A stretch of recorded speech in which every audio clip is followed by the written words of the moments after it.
Olá pessoal, eu sou o professor Vela e a gente vai aqui ter uma aula de português, de compreensão de texto e língua portuguesa, focada na primeira fase do vestibular FUVEST.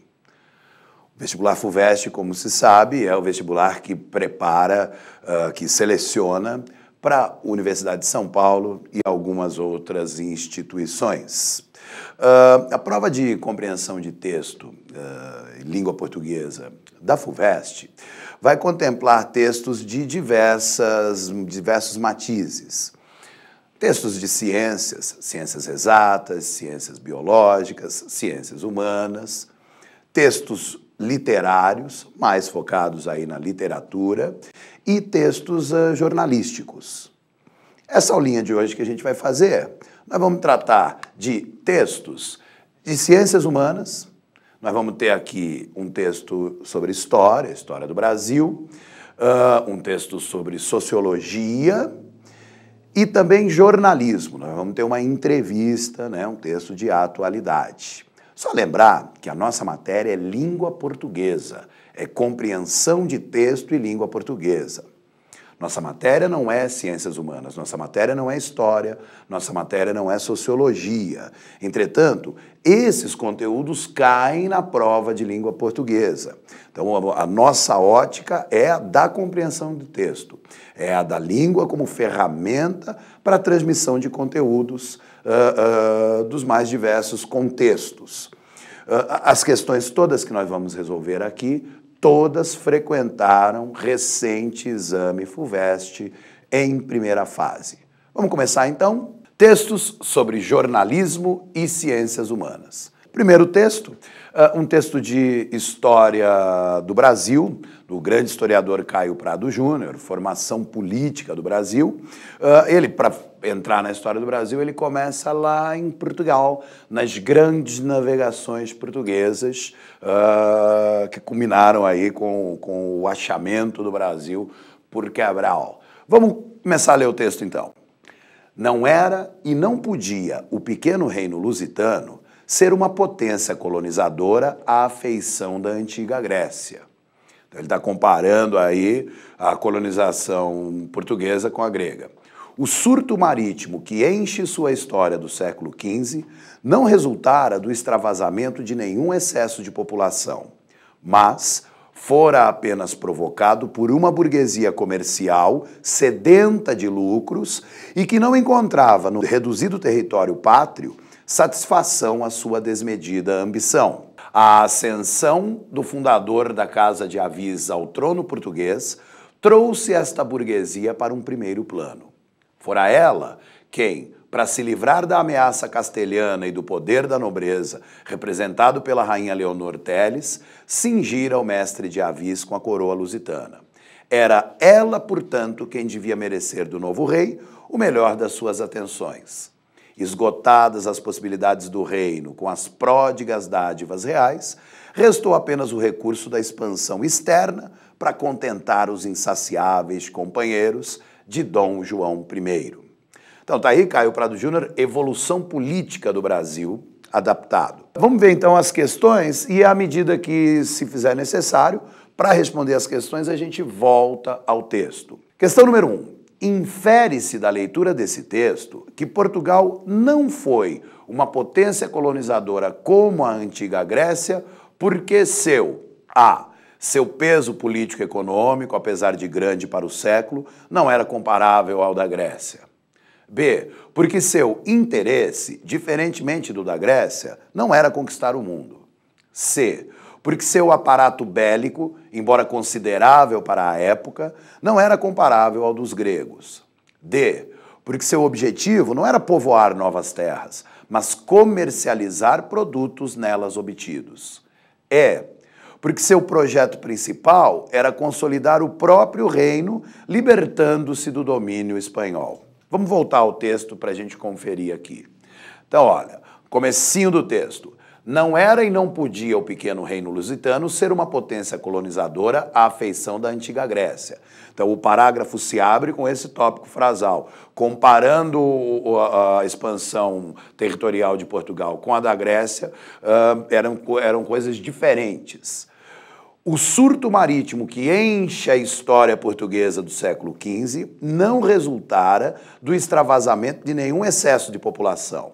Então não era excesso de população que buscava novos territórios, mas fora apenas provocado por uma burguesia comercial sedenta de lucros e que não encontrava no reduzido território pátrio satisfação à sua desmedida ambição. Então, por que aconteceu a expansão territorial portuguesa? Não era para povoar novas terras, era para comercializar os produtos desta burguesia local. Então, a expansão marítima se dá num contexto mercantilista. Portugal buscava novos territórios para haver novos compradores para o comércio. Resposta, então, D. O objetivo português não era povoar novas terras, mas comercializar produtos nelas obtidos. Ok? Essa daqui já é uma questão de coesão. O pronome ela da frase era ela, portanto, quem devia merecer do novo rei o melhor das suas atenções, refere-se a ela, a desmedida ambição, B, ela, a casa de Avis, C, ela, esta burguesia, D, ela, ameaça castelhana, E, ela, rainha Leonor Teles. Vamos conferir o trechinho do texto. A ascensão do fundador da Casa de Avis ao trono português trouxe esta burguesia para um primeiro plano. Fora ela quem, para se livrar da ameaça castelhana e do poder da nobreza representado pela rainha Leonor Teles, cingira o mestre de Avis com a coroa lusitana. Ela quem? Esta burguesia. Era ela, esta burguesia, portanto, quem devia merecer do novo rei o melhor das suas atenções. Então, ela é esta burguesia, resposta C nesta questão segunda. Agora, uma questão que trata de emprego de tempos verbais. É uma questão que vai tratar de uma peculiaridade, sobretudo quando a gente está fazendo a narrativa de fatos históricos que aconteceram no passado. Aí a gente tem o passado mais que perfeito para marcar algo que aconteceu antes do passado do pretérito perfeito. A gente tem o pretérito imperfeito, que marca uma habitualidade no passado. No entanto, a questão vai cobrar, apesar de a gente estar falando de passado, a questão vai focar um verbo que está no presente. Vamos conferir. No contexto, o verbo enche indica habitualidade no passado, simultaneidade em relação ao termo ascensão, C, ideia de atemporalidade, D, presente histórico, E, anterioridade temporal em relação a reino lusitano. Como sempre, vamos voltar ao texto. Não era e não podia o pequeno reino lusitano ser uma potência colonizadora à feição da antiga Grécia. O surto marítimo que enche sua história do século XV não resultara do extravasamento de nenhum excesso de população. O surto marítimo que enche sua história do século XV. Este enche no presente, embora a gente esteja falando lá do século XV. É isto que está sendo focado pela questão 3. Você sabe que é muito comum, tanto na história quanto no jornalismo, a gente procurar trazer fatos que aconteceram no passado, trazer para o presente da leitura, trazer para o leitor. Então, jornalismo, por exemplo, uma notícia que aconteceu ontem, ela vai aparecer na manchete do jornal de hoje com o verbo no presente. Por exemplo, em São Paulo, a eleição aconteceu num domingo, na segunda-feira a manchete era Serra e Haddad vão ao segundo turno, ou Serra e Haddad vencem o primeiro turno. Venceram ontem, mas o verbo vem no presente para trazer esse fato passado para o presente. A gente chama isso quando um texto histórico, uma narrativa histórica, se refere a um fato do passado com o verbo no presente, a gente chama isso de presente histórico. Vamos conferir então? presente histórico, resposta da questão número 3. Agora vamos ver um segundo texto jornalístico, é um gênero jornalístico chamado de entrevista. Uma entrevista concedida à revista Veja por um dos heróis contemporâneos da República, o ministro do Supremo Tribunal Federal, Joaquim Barbosa. Texto para as questões 4 e 5. Leia o seguinte trecho de uma entrevista concedida pelo ministro do Supremo Tribunal Federal, Joaquim Barbosa. Entrevistador. Pergunta. O protagonismo do Supremo Tribunal Federal dos últimos tempos tem usurpado as funções do Congresso? Resposta do Joaquim Barbosa. Temos uma Constituição muito boa, mas excessivamente detalhista, com um número imenso de dispositivos e, por isso, suscetível a fomentar interpretações e toda sorte de litígios. Também temos um sistema de jurisdição constitucional, talvez único no mundo, com um rol enorme de agentes e instituições dotadas da prerrogativa ou de competência para trazer questões ao Supremo. É um leque considerável de interesses, de visões, que acaba causando a intervenção do Supremo nas mais diversas questões, nas mais diferentes áreas, inclusive dando margem a esse tipo de acusação. Nossas decisões não deveriam passar de 200, 300 por ano. Hoje são analisados 50 mil, 60 mil processos. É uma insanidade. Bom, vamos ver as duas questões. A primeira questão. Tendo em vista o contexto, a palavra do texto que sintetiza o teor da acusação referida na entrevista é: a pergunta faz uma espécie de acusação ao Supremo Tribunal Federal. A resposta de Sua Excelência, o ministro Joaquim Barbosa, então, é uma tentativa de se defender da acusação feita pela pergunta. Vamos voltar à pergunta para a gente conferir qual é esta acusação. Entrevistador. O protagonismo do Supremo dos últimos tempos tem usurpado as funções do Congresso? Tem usurpado, tem roubado funções do Congresso? Quer dizer, na verdade, a função de legislar é do Congresso, mas o Supremo Tribunal vem, de certa maneira, legislando. Um exemplo interessante é uma questão que no Congresso ficaria barrada, porque o Congresso é muito plural e aí tem certas bancadas de perfil conservador que jamais admitiriam isso, e foi o Supremo Tribunal Federal quem decretou legítimo o direito de união civil entre pessoas do mesmo sexo. O casamento entre pessoas do mesmo sexo.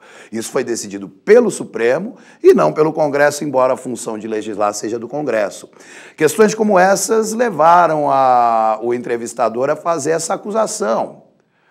O Supremo, ele não está usurpando funções do Congresso, não está ingerindo, se intrometendo, de certa maneira, roubando, subtraindo funções que seriam do Congresso? De modo que, resposta, qual é a palavra que sintetiza esta acusação? A resposta está ali, usurpado. Vamos ver uma segunda questão ainda sobre essa entrevista com o ministro Joaquim Barbosa. No trecho, dotadas da prerrogativa ou de competência, a presença de artigo antes do primeiro substantivo e a sua ausência antes do segundo fazem que o sentido de cada um desses substantivos seja, respectivamente, da prerrogativa ou de competência. Então, quando ele coloca o artigo definido, é um sentido específico, ele está falando de uma prerrogativa específica. Agora, de competência, ali não tem o artigo definido, então ele está falando de uma competência no sentido geral. Então, entre as alternativas, da prerrogativa, de competência. Da prerrogativa seria sentido figurado e de competência sentido próprio, segundo a alternativa A. B, da prerrogativa, um sentido abstrato e de competência, o sentido concreto. A, da prerrogativa, um sentido específico e de competência, o sentido genérico. D, da prerrogativa, um sentido técnico e de competência, o sentido comum. Da prerrogativa sentido lato e de prerrogativa sentido estrito. Você vê que há um certo enrolation aqui para as alternativas incorretas? E a resposta, na verdade, muito simples, né? Tá lá, ó. Da prerrogativa, sentido específico, e de competência, sentido genérico. Bom, deste texto aqui de jornalismo, entrevista com Joaquim Barbosa, a gente vai passar para um último texto dessa aula, que é um texto de sociologia.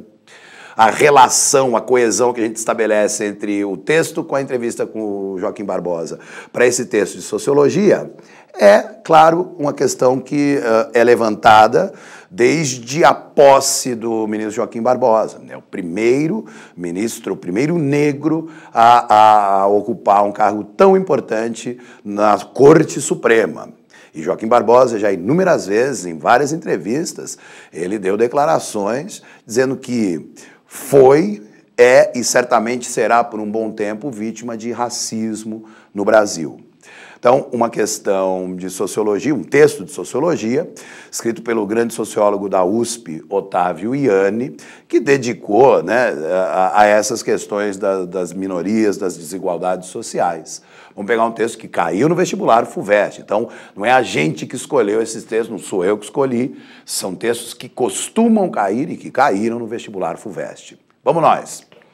Texto para as questões de 6 a 7. A questão racial parece um desafio do presente, mas trata-se de algo que existe desde há muito tempo. Modifica-se ao acaso das situações, das formas de sociabilidade e dos jogos das forças sociais, mas reitera-se continuamente, modificada, mas persistente. Esse é o enigma com o qual se defrontam uns e outros. Intolerantes e tolerantes, discriminados e preconceituosos, segregados e arrogantes, subordinados e dominantes em todo o mundo. Mais do que tudo isso, a questão racial revela, de forma particularmente evidente, nuançada e estridente, como funciona a fábrica da sociedade, compreendendo identidade e alteridade, diversidade e desigualdade, cooperação e hierarquização, dominação e alienação. Otávio Ianni, Dialética das Relações Sociais. Vamos conferir as duas questões com base neste texto. Primeira questão. Segundo o texto, a questão racial configura-se como enigma. Por quê? A, porque é presa de acirrados antagonismos sociais. B, porque tem origem no preconceito que é de natureza irracional. C, porque encobre os interesses de determinados estratos sociais. D, porque parece ser herança histórica, mas surge na contemporaneidade. E, é um enigma porque muda sem cessar, sem que por isso seja superada. Como sempre, voltemos ao texto. A questão racial parece um desafio do presente, mas trata-se de algo que existe desde há muito tempo. Modifica-se ao acaso das situações, das formas de sociabilidade e dos jogos das forças sociais, mas reitera-se continuamente, modificada, mas persistente. Esse é o enigma. Então, qual é o enigma? A questão racial modifica-se, modifica-se, modifica-se, mas persiste, mas continua. À luz dessa volta ao texto, agora vamos à questão. Está ali a resposta. Muda sem cessar, sem que por isso seja superada. E vamos agora à última questão de hoje, a última questão sobre esse texto do Otávio Ianni, questão racial. As palavras do texto, cujos prefixos traduzem, respectivamente, ideia de anterioridade e contiguidade, são A, persistente e alteridade, B, discriminados e hierarquização, C, preconceituosos e cooperação, D, subordinados e diversidade, E, identidade e segregados. Bom, uma questão sobre processos de formação de palavras. Então, a gente tem que olhar palavras formadas pelo processo de prefixação. Estamos procurando duas palavras que sejam formadas por prefixos. Um que indique a ideia de anterioridade no tempo e o outro que indique a ideia de contiguidade. Prefixo que indica anterioridade pode ser ante, com E, porque anti com I é contra. Ora, ante, por exemplo, antessala, antever, seria anterioridade.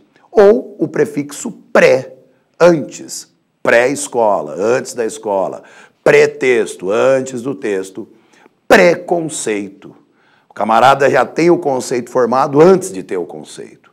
Preconceito, né? Mulher ao volante, perigo constante. Isso é um preconceito. O cara já tem essa ideia antes de ter o conceito formado. E o prefixo que indica contiguidade é o prefixo que nos dá origem à preposição com, né? Coabitar, conviver, comungar, né? Colaborar, cooperar. De modo que, resposta a esta última questão desta nossa aula, vamos conferir. Resposta C, preconceituosos e cooperação, operar junto. É isso aí, ficamos por aqui. Espero imensamente que esta nossa aula tenha sido útil e desejo a vocês boa sorte nos vários exames, especialmente neste de que nós tratamos especificamente hoje, o da FUVEST. Até a próxima.